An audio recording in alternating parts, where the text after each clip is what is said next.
रुद्राक्ष कितना दाना का पहनेंगे तो ठीक रहेगा, कितनी बार माला पे जप करेंगे तो अच्छा रहेगा, कितनी बार दया मांगेंगे, दाहिने बैठ के मांगेंगे कि बाएं बैठ के मांगेंगे। हुआ होगा आपके साथ ऐसा मन में, जैसे कोई बच्चा सोचता है कि हम मिठाई खाएं कि टॉफ़ी खाएं, वैसे हमारी मानसिक स्थिति होती है। जिस दिन हम शिव को गुरु बनाते हैं उस दिन हमारे मन में ये सारी बातें आती हैं।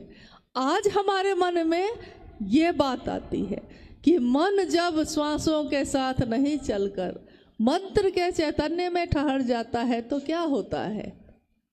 देखिए, वही थे हम उस दिन, वही हैं आज हम। अंतर कितना आया। महादेव दिखाई नहीं देते कहीं, महादेव का शरीर कहीं दिखता नहीं, लेकिन उसी महादेव का जो सूक्ष्म सूक्ष्म सत्ता है, मानवीकरण में नाम कहलाया महादेव, और उन्हीं की शक्ति का जो मानवीकरण हुआ उसका नाम कहा गया भगवती माँ काली। तो वो दिखाई नहीं देते, लेकिन उनका ज्ञान जो उतरता है पता भी नहीं चलता। ये कैसे होता है? वैसे ही जैसे एक छोटे से बच्चे को बड़ा होने के लिए कोई प्रयास नहीं करना पड़ता, वो अनायास ही बड़ा होता चला जाता है। आप ही की आंखों के सामने वो बड़ा होता है, लेकिन आपको पता चलता है कब बेटा बड़ा हो गया इतना बड़ा?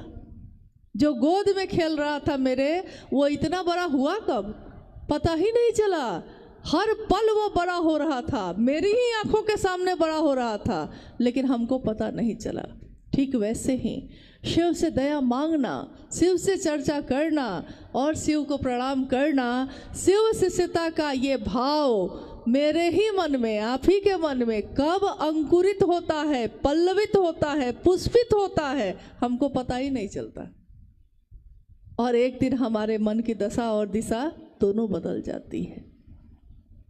साहब ने कहा कि मैं नहीं जानता कि इस संसार की दशा और दिशा शिव के बगैर कैसी होगी, लेकिन ये मैं जानता हूँ कि शिव के साथ ये मानवता सबल होगी, सुवासित होगी, शिवमय होगी। महादेव को अपना गुरु बनाया है हमने आपने। जैसा आता है, जो आता है खुद करिए। हमेशा दूसरों पर निर्भर रहने की आदत ठीक नहीं, क्योंकि अगर वो नहीं मिला तो आपका काम फिर रुक जाएगा, और महादेव का काम नहीं रुकना चाहिए। हम रहे ना रहे, आप रहे ना रहे, लेकिन महादेव की शिष्यता का दिया तो जलना चाहिए, हर घर में जलना चाहिए। भैया अनु जी ने कहा कि हम बड़े मैदान में मिले, हाँ मिले, लेकिन उससे पहले ये सुनिश्चित हो जाना चाहिए कि क्या हमारे इस स्थान पे हर घर में शिवशिष्टता का दिया जल गया। क्योंकि हर घर में अगर नहीं जला तो भीड़ इकट्ठी करने से कोई फायदा नहीं। अगर हर व्यक्ति शिव का शिष्य नहीं हो सका तो हंगामा खड़ा करने का कोई मतलब नहीं। भीड़ कभी भी व्याकरण नहीं होती इस बात की कि कितना बढ़िया कार्यक्रम हुआ। व्याकरण इस बात का है कि कितने लोगों में शिवशिष्टता उतरी। अगर 5 लोगों में भी उतर गई है तो वो 5 लोग काफ़ी है पूरे हिमाचल प्रदेश के लिए, पूरे पंजाब के लिए। हम लोग को आने की ज़रूरत नहीं पड़ेगी। हाँ, मिलना जुलना होता रहेगा, लेकिन आप खुद सक्षम हैं, इसलिए अपने अंदर की ताकत को पहचानिए। महादेव ने आपको भी वही दिया है जो हम सबको दिया है। साहब ने यही चेहरा, यही बात, सर्वोत्तम पक्ष जो है हमारा आपका दिखाया। उन्होंने कहा कि गुरु अपने शिष्य के सर्वोत्तम पक्ष को उजागर करते हैं। इतना ही नहीं कहा उन्होंने कहा कि गुरु अपने शिष्य के सर्वोत्तम पक्ष को उजागर करते हैं, और उजागर कर कर छोड़ नहीं देते हैं। उजागर करके परमात्मा से उसका ऐक्य सुनिश्चित करते हैं, परमात्मा से मिलाने तक की जिम्मेदारी वहन करते हैं। सिर्फ ऐसा करके छोड़ नहीं देते। जैसे डॉक्टर अगर कैंसर हो जाए और हम जाएं और डॉक्टर को कहें कि इलाज कर दीजिए सिर्फ, तो डॉक्टर वो जो पूरा कैंसर ठीक कर दे, डॉक्टर वो नहीं जो सिर्फ दवा दे के बीमारी को दबाए रखे। डॉक्टर सही में वो जो बीमारी को जड़ से ख़त्म कर दे। मास्टर वो जो विद्यार्थी को पास करा दे, मास्टर वो नहीं कि पढ़ा तो रहा है और विद्यार्थी फेल कर गया, क्या फायदा हुआ।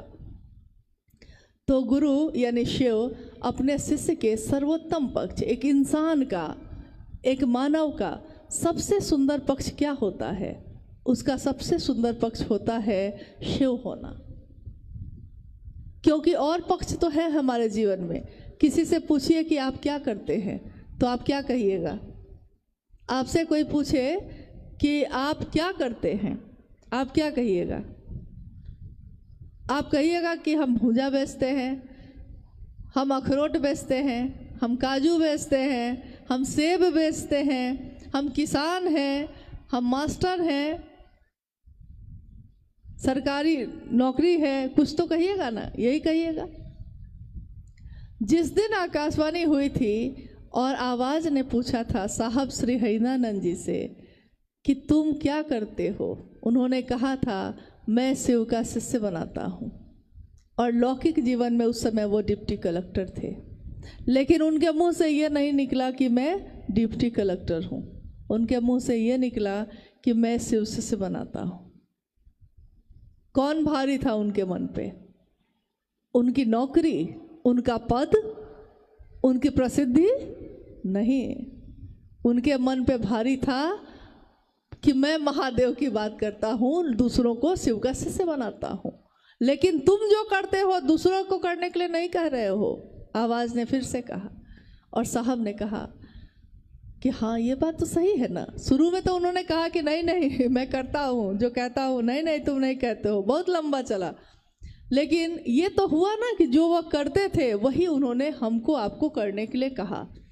आप ये मत सोचिएगा कि हम क्या कर सकेंगे, हमको क्या आता है। सिर्फ उनकी बात पे भरोसा करिए, जो उन्होंने कहा है उतना ही भर करिए, उससे ज़्यादा कुछ करने की ज़रूरत नहीं। शिव की शिष्यता में इससे ज़्यादा कुछ करने की ज़रूरत नहीं। बस आप इतना भर करिए कि भैया हमको जो आता है सो मैंने आपको बताया, आप भी दूसरे को कहिएगा। महादेव से दया मांगिए, महादेव की चर्चा थोड़ा कर लीजिएगा और महादेव को प्रणाम कर लीजिएगा। जैसा आएगा वैसा ही कर लीजिएगा। ये मत सोचिएगा कि हमको संस्कृत नहीं आती है, हमको मंत्र जप करने नहीं आता, हमको पूजा करने की विधि नहीं आती, तो हम कैसे करेंगे। आप सोचिएगा कि जैसा आता है, जो आता है। आप ये बताइए, हमारे घर में मेरे पिता भी, आपके पिता भी होंगे, आपके भाई बहन भी होंगे, मेरे भाई बहन भी हैं। जिसके घर में जिसको जैसा खाना बनाने आता है वैसा ही ना बनाते हैं आप रोज़ पड़ोसी को बुला के लाते हैं उसके लिए कि मेरे घर के लोगों के लिए तुम खाना बना दो। ऐसा करते हैं हम लोग? नहीं करते हैं। बहुत लोग घर की सफाई बहुत अच्छे से करते हैं और बहुत लोग खराब से करते हैं, लेकिन जैसा आता है खुद करते हैं। वो दूसरे को बुला के नहीं लाते रोज कि मेरा घर जरा साफ कर दो। मेरा मेरा मेरा, सुबह से चर्चा में बार बार यही शब्द प्रयोग किया गया है। मेरे गुरु शिव, जैसा हमको आता है हम वैसा ही करेंगे, खुद करेंगे। चर्चा करने नहीं आती है तो तीनों सूत्र बोल के उतर जाएंगे। एक दिन तो आएगा, कुछ तो आएगा, जो मेरे मन में आएगा महादेव के लिए हम वही बात बोलेंगे। जो हृदय में है वही बोलिए, अपने मन को खोलिए और हृदय में जो महादेव की दया बरसती है उसी को लोगों को बोलिए, उसी का प्रभाव हो जाएगा। आप ये कभी मत सोचिए कि बहुत सुंदर शिव चर्चा करने वाले कोई भैया दीदी हैं तो वो आएंगे तब होगा, ऐसा कभी नहीं होता। कोई सुंदर बोल सकता है। इसी पे साहब ने एक घटना बताई थी।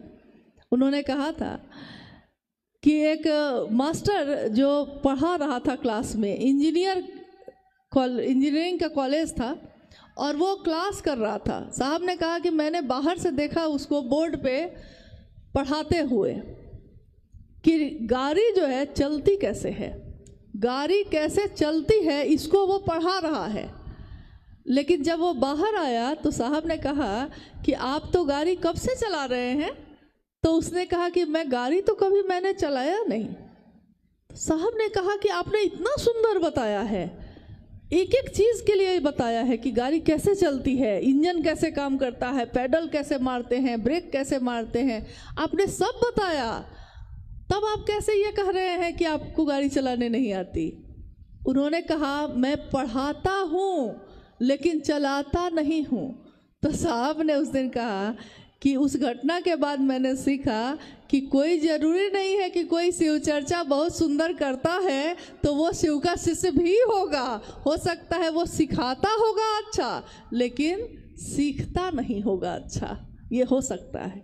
इसलिए कभी भी इस बात के भरोसे बहुत नहीं रहना है हम लोग को कि कौन बहुत अच्छा बोलता है, कौन बहुत अच्छा, जैसा आता है हम खुद करेंगे।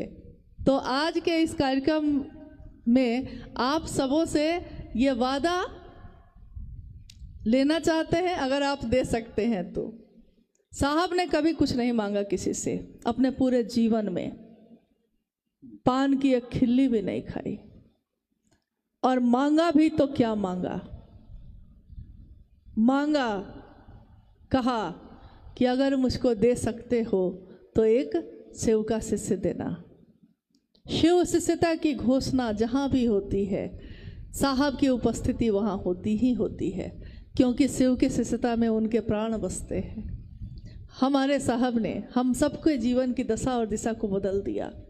हम उनको कुछ नहीं दे सके, हमारे पास कुछ नहीं था, हम क्या दे सकते थे, लेकिन उन्होंने जो करुणा बरसाई है उस करुणा का कोई हिसाब नहीं। माँ की ममता का कोई कर्ज नहीं उतारा जा सकता, और शिव की शिष्यता का दान जिसने दिया हो उसके बदले में शिव का ही दान दे दिया। उसके बदले में हम लोग उनको क्या दे सके? कुछ भी नहीं। हम अगर सोचते हैं कि वो शरीर में होते तो ऐसा होता कि सब ठीक होता, नहीं। शरीर में रहने पे भी जो गड़बड़ थे उस समय भी गड़बड़ थे, आज भी हैं। जो सही थे उस समय भी सही थे, आज भी हैं और हमेशा रहेंगे। शिव के शिष्यता की मूल धारा हमेशा पावन है, पावन ही रहेगी। रास्ते की गंदगियाँ उसमें शामिल होंगी, लेकिन उन गंदगियों से इस पावन मूल धारा पे कोई प्रभाव नहीं पड़ेगा। शिव कैसे से अपने साहब और दीदी की उंगली थामे, अपने साहब और दीदी के संकल्प को बार बार याद करते हुए अपने गुरु शिव की महिमा का गान अपने इस जीवन में पल प्रतिपल करते ही रहेंगे। चाहे वो किसी भी स्थिति में होंगे, मजदूरी करते हुए, रिक्शा चलाते हुए, या बहुत बड़ी कंपनी के मालिक बन के भी, किसी भी स्थिति में जो शिव का शिष्य होगा वो अपने शिव के शिष्यता का प्रसार करता ही रहेगा। ये कभी बंद नहीं होगा, और किसी के लाख चाहने से भी ये कारवां अब कहाँ रुकना है। अकेले चले थे साहब, एक दिन लोग मिलते गए, कारवां बनता गया, और आज ये कारवां इतना बड़ा है कि जिसकी गिनती आप नहीं कर सकते। लेकिन काम बहुत बाकी है, काम बहुत बाकी है। हम लोग सिर्फ इस बात के लिए खुश नहीं हो सकते कि जब एक कार्यक्रम हो तब तो हम लोग इकट्ठे हो जाते हैं, लेकिन जब आप थोड़ा सा निकलिए बाहर और आप देखिए कि कितने लोग ऐसे खड़े हैं जो इंतज़ार में हैं, प्रतीक्षा में हैं, आप कब आइएगा उनके पास, आप कब बोलिएगा। हम अपने अपने चर्चा स्थलों पे, साप्ताहिक चर्चा स्थलों पे हर सप्ताह जाते हैं, 10 के 10 आदमी ही फिर से जाते हैं, उतनी ही बात करते हैं, लौट आते हैं। साप्ताहिक चर्चा स्थल साहब ने शुरू किया था जब, उनकी मंशा ये थी कि साप्ताहिक चर्चा स्थल पे सप्ताह में बाकी 6 दिन हम लोग जो नए लोगों को जोड़ेंगे, उन लोगों को आने के लिए उसमें प्रेरित करेंगे ताकि वो आए, और ये संख्या बढ़ती चली जाएगी। 50 होंगे, 100 होंगे, 100 होंगे तो 2 जगह करिए, मतलब ये सिलसिला चले, इसके लिए उन्होंने शुरू की थी। 1 दिवसीय कार्यक्रम शुरू हुए, बहुत सारे हुए। जब 100-200 आदमी की घोषणा हो जाती तो साहब स्वयं जाते उस जगह पे। आज तो फिर भी हजारों में है, लेकिन आप ये सोचिए कि संख्या बढ़े, मतलब संख्या मतलब ये नहीं भीड़ बढ़े, संख्या बढ़े मतलब शिव शिष्यता बढ़े। भीड़ कभी भी व्याकरण नहीं होती किसी भी चीज़ का। शिव की शिष्यता उतरे लोगों में, इसके लिए झुकना है तो झुकिएगा। हम लोगों से भी कोई बात का दुख अगर आपको हुआ हो तो क्षमा करिएगा, अपना गुरु भाई, अपनी गुरु बहन समझकर। लेकिन एक वादा है कि अपने गुरु के काम में हम लोग मिलते ही रहेंगे, हमेशा अपने साहब दीदी की बातों को दोहराते ही रहेंगे और महादेव के तरफ चलते ही रहेंगे। इसमें गति है, इसमें मंजिल है और इसमें बल है, क्योंकि आदेश गुरु का स्वयं है। तो आज के इस कार्यक्रम से अब हम लोग भी विदा ले रहे हैं, और अभी के लिए विदा मतलब अलविदा नहीं कह रहे हैं, विदा कह रहे हैं। अभी के लिए फिर मिलना होगा, नहीं जानते कि कब होगा, लेकिन अगर नहीं भी हुआ तो एक स्मृति, एक क्षण जो हमने आपने आज इस समय में गुजारे हैं, ये हृदय में सुरक्षित रहे, मेरे महादेव के बात के लिए रहे, इतना काफ़ी है। हम लोग अपने गुरु के राह में बढ़ते रहें, साहब दीदी के संकल्प को पूरा करते रहें, दुनिया शिवमय हो, हर जगह पे जगह जगह महादेव कोई बोल रहा हो और शिव का शिष्य बन रहा हो, यह दृश्य हमारी आंखों के सामने घटता रहे, हम भी उसके भागीदार बने रहे और साहब और दीदी उसके साक्षी बने रहें, शिव के गुरु स्वरूप की उपस्थिति उसमें मौजूद रहे। इतना इस जीवन के लिए क्या, कितने जीवन के लिए काफ़ी हैं। चलिए अपने गुरु शिव के चरणों में नमन करते हुए आज की इस जो शिव चर्चा आपने बहुत मेहनत से रखी है, क्योंकि एक कार्यक्रम एक दिन के लिए कुछ घंटों के लिए होता है, लोग उस क्षण को सिर्फ देखते हैं, इसके पीछे किसने कितनी मेहनत की है, कितने सालों की मेहनत रही होगी, कोई नहीं जानता। कौन यहाँ आया होगा, किसने ये बात बढ़ाई होगी, किसने ये किया होगा, ये भी कोई नहीं जानता। लेकिन साहब ने सबको ये अधिकार दिया कि हर व्यक्ति, चाहे वो किसी भी जाति धर्म का हो, किसी भी वर्ण संप्रदाय का हो, किसी भी प्रदेश का हो, शिव का शिष्य हो सकता है, परमात्मा पथ का पथिक हो सकता है। ये अधिकार आज तक हर व्यक्ति को संसार ने नहीं दिया था, ये हम सबको मिला, ये हमारा सौभाग्य है। आप में से, हम में से कितने लोगों ने शिव के शिष्य साहब हरिनानंद जी को इन आँखों से देखा है, सुना है। तो जो सुना है उनसे, जो देखा है उनमें, वो लोगों में बांटिए, ताकि शिव शिष्यता और बढ़े, शिव के गुरु स्वरूप की व्याप्ति जन जन में हो। इसी कामना के साथ कि ये कार्यक्रम जो आयोजित हुआ है, उसका जो मकसद है, जो उद्देश्य है, वो पूरा हो, अपने गुरु शिव के चरणों में प्रणाम करती हूँ, और आप सभी के चरणों में भी मेरा नमन है।